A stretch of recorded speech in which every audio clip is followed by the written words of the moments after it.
those of you who listen to the gospel on a regular basis might find Jesus' healing today a little bit odd. You know the power Jesus has, and so the fact that he takes this guy off by himself, sticks his fingers in his ear, spits and puts it on his tongue, groans, and then says, "Be opened." You think, what? Come on, Jesus. You can just, bing, be healed. And the man's healed. Why would he do all that? Spit, groan. I think, well, that's really odd. It is, unless you understand Jesus' absolute love and care for everyone he encounters. And so he's taking this man who has been deaf from birth, who's never heard anything, who doesn't speak well because he never heard voices. He takes that man where he's at and instructs him so that the man knows what Jesus is going to do. I'm going to fix your ears. I'm going to fix your tongue. And then the groan is that, all of us can feel with our bodies vibrations. And so the groaning is so that he knows Jesus is speaking. And then be open. I love the scene because I think it's a beautiful example of how Jesus continues to work in our lives to this very day. That he takes us where we are at, whatever that is, wherever we are. Loves us right there. And then invites us to hear God and for our tongues to be loosened. That the deafness that we have from our own lives and the world in which we live, he frees us of that. And then has that steady command to us, be open, be open. Be open to God's word, to God's presence. Be open. I know in my own life, I think it's almost a daily encounter where God has to work through my deafness and say, come on, you're stuck in your own life again. You're not doing it God's way. And spit so my tongue is free and command me to be open. So since we're doing the 40 years thing today, just a few little quick stories. If I did 40 years worth, you'd be sitting here a long time. So just a couple quick ones.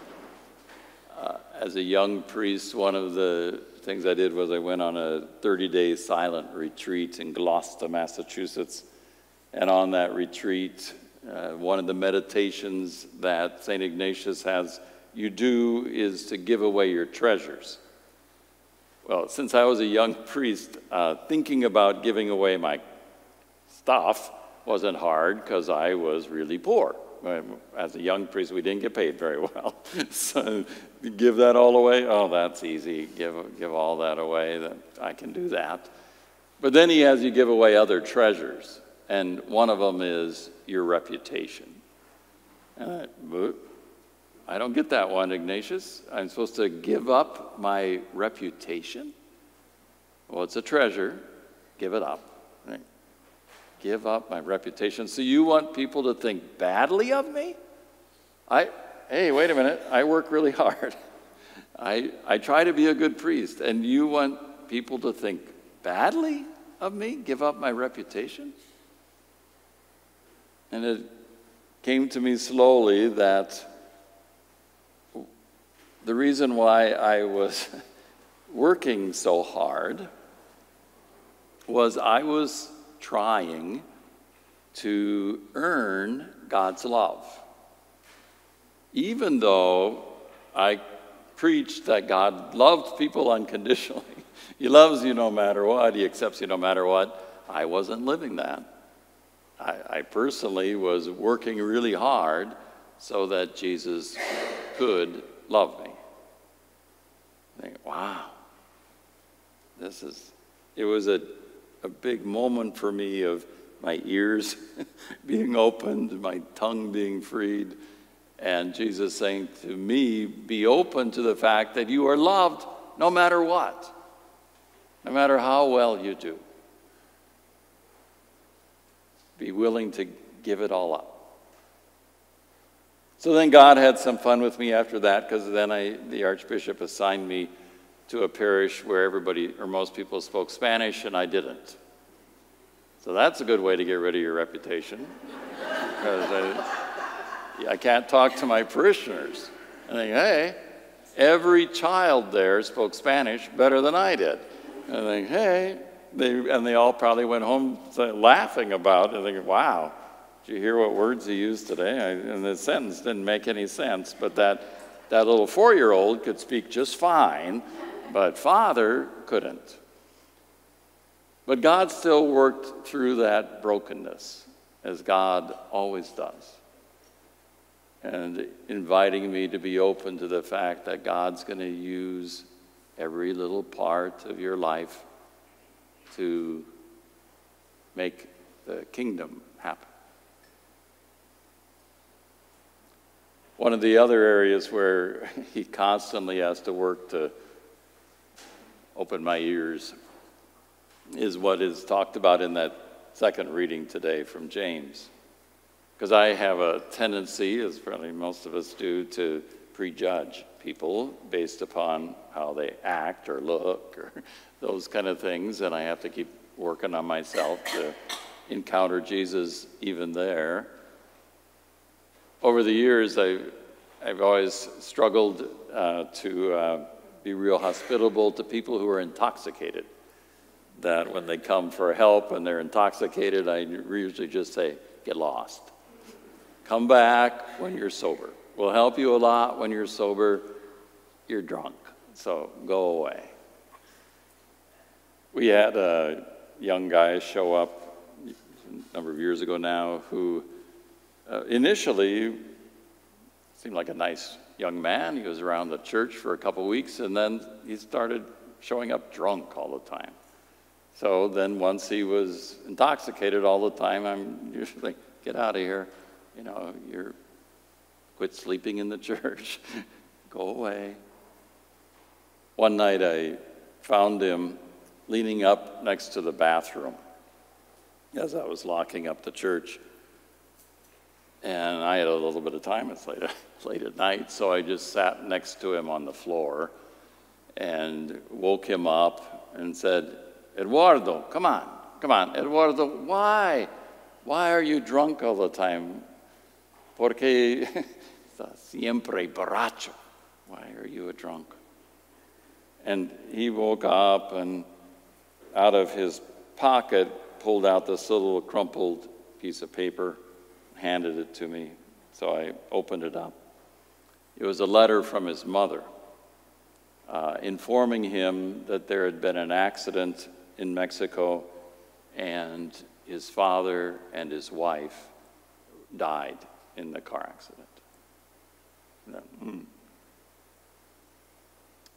I know why you're drunk, Eduardo. I took him into the rectory and showered him up and put him in our guest room for the night, and the next morning I made him breakfast to find out his story. He had been a math teacher, but in Mexico he only got paid $30 a month. He wanted to build a house for his wife and his future family. So he came to the United States to get a job. Only while he's here, that car accident happened. So he didn't see a reason to live. I did not sober him up permanently. He continued to be drunk for quite a while, until one day he got hit by a car walking across the street and was in the hospital and realized he didn't want to die. So then he sobered up and went back home, which his mother had written in the letter, please come home, we need you. So we went home. God continues to challenge me to encounter every human being fresh and to look for the presence of Jesus in every single person I meet and not to have prejudgments about anybody. I've often thought that one of the jobs of a pastor was to be shepherd, and if you're a shepherd, then part of the job is to protect your flock, which sometimes the flock needs more help than others, and there were times over the years where we got involved in community activities simply to protect the flock. Sometimes that put me in situations where I didn't like to be. I really don't like to challenge people all that much. But we did because we had to. One day I had a meeting coming up with Mayor Dobb and the president of the city council about an issue going on in South Omaha that they were not happy with my position, and so they wanted to meet with me to let me know that they were not happy with me. And I was doing the noon mass, and during mass I was trying to think of ways to get out of the meeting. And I thought, this is going to be a waste anyway. I don't want to go to that meeting. So I'm trying to think of things, and I thought, well, maybe I could have the secretary call the mayor's office and just tell them that I had to go anoint somebody at the hospital. It wouldn't be a lie. There's always a parishioner at the hospital. And they would understand that a priest has to, anoint the sick. So those things are going on in my head during Mass. I know you never do that, where you think of other things during Mass, and you're always paying close attention. So that's going on in my head, and this little voice comes in my head saying, Damian, do you believe this is Jesus here on the altar in front of you? And I said, yep, I have believed that since I was in second grade when Sister taught me that this is Jesus. And the little voice said, no, Damian, do you really believe this is God here on the altar in front of you? I said, yeah, I believe it's God. And the voice was persistent. It's, no, Damian, do you believe this is the creator of the universe, the all-powerful one, the one who has all life in his hands? Do you believe that? Yeah, I believe that. Then the voice said, then why are you afraid of the mayor? I think, yeah, why? And my ears were opened to the presence of God saying, no, we are invited to encounter the divine, the all-powerful one. Why should we ever be afraid of anything human? Any human person should never, ever cause fear in our life. I went to that meeting feeling pretty comfortable. I just had lunch with God. What were you guys up to?